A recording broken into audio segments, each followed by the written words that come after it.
guys, welcome back to Mass Talks, and we're super lucky today because we actually have a famous visitor in our HQ, the first famous goalie to ever step into our HQ.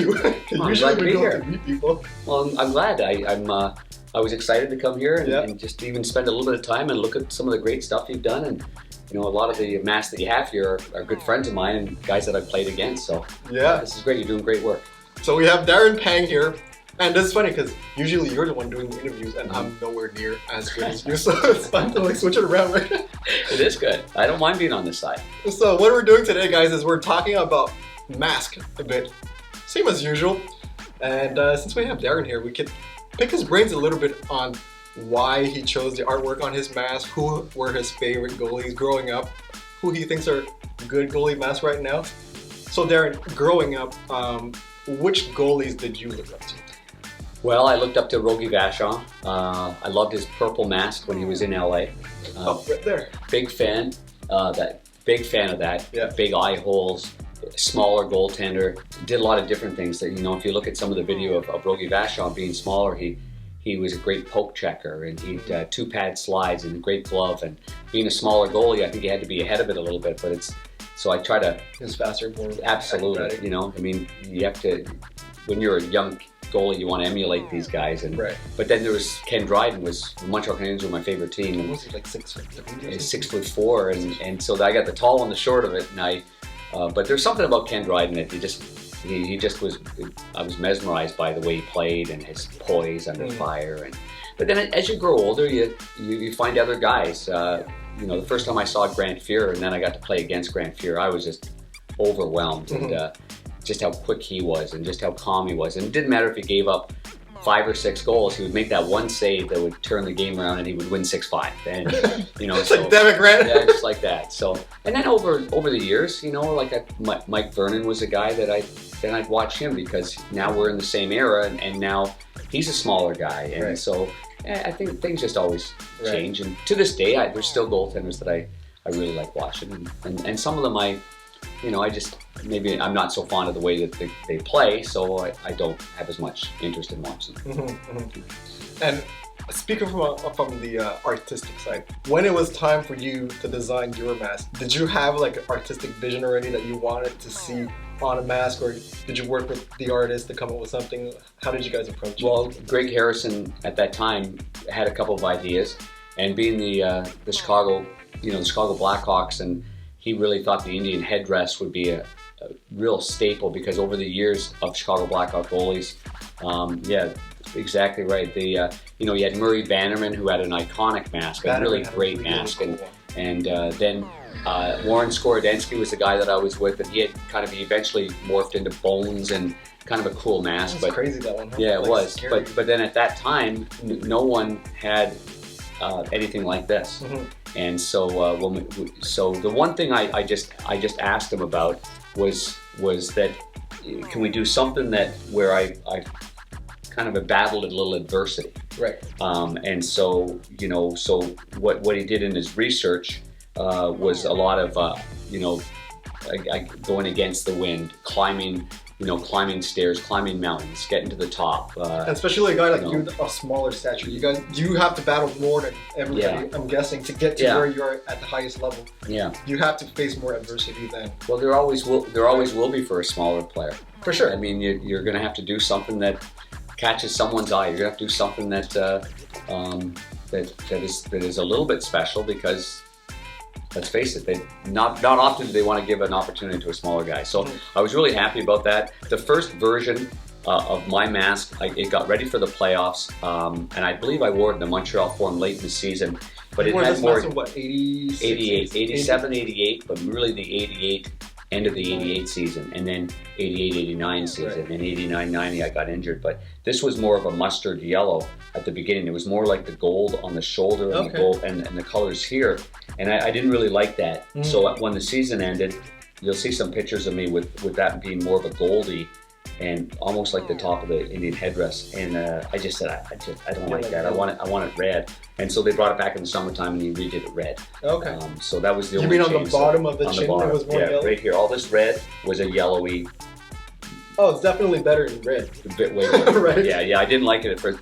I saw a picture recently. It was in Montreal Forum. I was making a save or I was giving up a goal. I don't know. And I saw it in that color. I'm like, ooh, I'm glad I changed that. But I'm really proud of that mask. I think Greg did a really nice job. Other goalies, I remember walking into the locker room when I was working. I worked for ESPN for 14 years, and I got to, you're in locker rooms, and I remember Jeff Hackett had a kind of a replica of that, and I was disappointed. Isn't it funny that there's so many goalies that got inspired, if I could say it nicely, by that mask. You were the OG, the original, and I remember, like you said, Jeff Hackett. Cristobal Huet had one that was very similar, and even lately, Crawford had one that was black and with the same feathering. Do you know that? Like Crow, though, he actually asked me if. That's a respectful thing to do. And I was like, wow, of course. I mean, that'd be great. Yeah. But I remember the first time I saw it on Jeff Hackett's mask, I was like, hey, you can't do that. Kind of one of those things because. But he actually didn't have any idea. Somebody brought it to his attention, and I'm like, oh, it's just something about the way that was the mask that I wore, and because a lot of times the goalies don't have an artistic say or they don't care. Yeah. And in this case, you had an artistic say, but Jeff, he didn't know, and the mask was handed to him. Kind of like that. Yeah. So. So, but I look at that now and I go, that's very unique. That looks familiar as a mask. And I kind of said, I'm not sure if you should be wearing that kind of, but that really? Same thing. That's the one that I had. I was the first guy to have it. Yeah. But you're right. There's no ownership in it, and it's actually, it's an honor to have somebody like when Corey Crawford ends up putting that on his mask. I think that's really great, and I like him a lot. He's a great guy, and he's a battler, and so. The thing is, as a goalie mask art enthusiast, when I saw that mask from Hackett, I automatically assumed, oh, it's a tribute to Darren's mask. Look at you. Right? Nice. And you were playing in years where I was like only 5 years old, but there's a few masks in Blackhawks history that just transcended time. Batterman is one, and then it's yours, and then you got Belfour, right? In that order. Belfour's eagle mask was really cool. Iconic. Really cool. I mean, and at that time, Eddie was up and down when I was there, and he wore a helmet cage combination, and he really didn't have an identity. Yeah. There was no identity to Eddie just yet. He just wasn't there yet. And then, we didn't really have a nickname. He wasn't the Eagle yet. No, but we didn't have a nickname for him, or we didn't have anything. And then that skier, Eddie the Eagle, in Calgary had such a great run, and then Greg Harrison fed off that and had this. This beautiful eagle coming up from the bottom into the top, and I was like, wow. And now he became Eddie the Eagle. Greg Harrison is responsible for so many iconic masks. Like the Felix Popman that we have here. Yeah. I mean, he just came up with that, and to this day, it's one of the most popular mask design kids wear all the time. Even adults, when they ask us for custom masks, they want that Popman design. Like Harrison was just a pure genius, and he took like the most simple artwork, but made it super cool. And it's kind of, I'm watching a lot of the designs now. If you look at them up close and you have a lot of time to look at them, you go, oh, that's really neat, that's really neat. But when they're on TV, a lot of them just look the same. Yeah. And I think the more simple the lines are, I think the easier it is to identify what it is. And so that would be my advice to some of these young goalies that are trying to make a name with their mask, is to, obviously you have to believe in what's on your mask. But the other thing is too much detail, it gets confusing. I'm just talking about the TV side. See, your mask is a mask that has both. It's complex. If you look at it carefully, there's all these like pixels and dots. And if you look from up top and really far, you just see like the feather, right? You know right on its here. So can you explain to us like what were the details here? Like what were you guys? Well, that's what we were talking about. Like this here is climbing the stairs. This is going against the, if I'm not mistaken, now my memory's, but going, against the wind in the north, south, east, west sort of thing, and then getting to the top at the very right here. There's so many and I like that part. That's the adversity that Greg and I talked about. And on the very back, on the back of the skull cap in the back. I just wanted one simple name, and I put Spankster. My nickname when I turned pro, Randy Boyd nicknamed me Spanky.